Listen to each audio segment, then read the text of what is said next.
اعوذ باللہ من الشیطان الرجیم، بسم اللہ الرحمن الرحیم۔ السلام علیکم ناظرین، امید کرتا ہوں کہ آپ سب خیریت سے ہوں گے۔ تو ناظرین، آج ہم لوگ کرشی کے شربت مصفین کے بارے میں بات کریں گے۔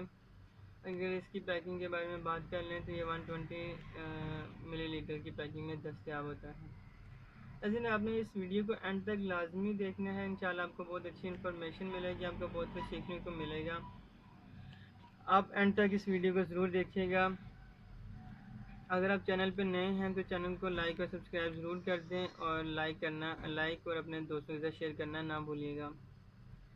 ناظرین، اس کے خواص کے بارے میں بات کر لیتے ہیں۔ تو خواص کے بارے میں بات کریں تو یہ خون کو صاف کرتا ہے، یہ خون کو صاف کرنے کے لیے ایک بہترین شربت ہے، اور خون کو صاف کر کے چہرے اور بدن کی رنگت کو نکھارنے میں اس کا استعمال بہت ہی بہترین ہے۔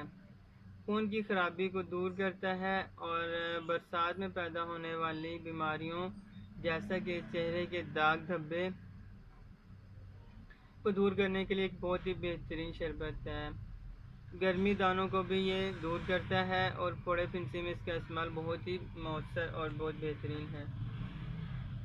ناظرین، اس کے اجزاء کے بارے میں بات کر لیتے ہیں، کن جڑی بوٹیوں سے بنا ہے۔ تو اس میں چرائتا تلخ ہے، کڑوا جو ہوتا ہے، شاترہ ہے، منڈی بوٹی ہے، افساتین ہے، حلیلہ سیاہ ہے، سرپوکا ہے، اناب اس میں شامل ہے، برگ نیم ہے، اور جل نیم بھی اس میں شامل کی گئی ہے، اور گلو خشک بھی اس میں استعمال کی جاتی ہے۔ ناظرین، اس کے اجزاء ہے، اس کی ترکیب کے بارے میں بات کر لیتے ہیں۔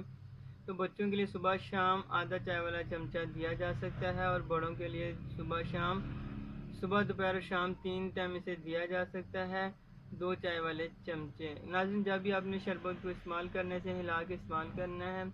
یہ تھی ہماری ویڈیو، آپ کو ضرور پسند آئی ہوگی، آپ نے ضرور کچھ سیکھا ہوگا، اور ہم لوگ کوشش کرتے ہیں آپ کو اچھی ویڈیو بنا کے زیادہ سے زیادہ بتانے کی کوشش کریں۔ ناظرین، آپ کو یہ اچھی لگی ہے تو آپ اسے لائک ضرور کیجیے گا، اور ہمارے چینل کو سبسکرائب ضرور کیجیے گا۔ انشاءاللہ ایک نئی ویڈیو کے ساتھ ضرور پھر آپ سے ملاقات ہوگی۔ ہماری ویڈیوز کو دیکھیے گا، پرانی ویڈیوز ہم لوگوں نے جو دی ہیں اس میں بہت اچھی انفارمیشن ہے، انشاءاللہ آپ کو بہت کچھ سیکھنے کو ملے گا۔ انشاءاللہ ایک نئی ویڈیو کے ساتھ پھر آپ سے ملاقات ہوگی، تب تک کے لیے اللہ حافظ۔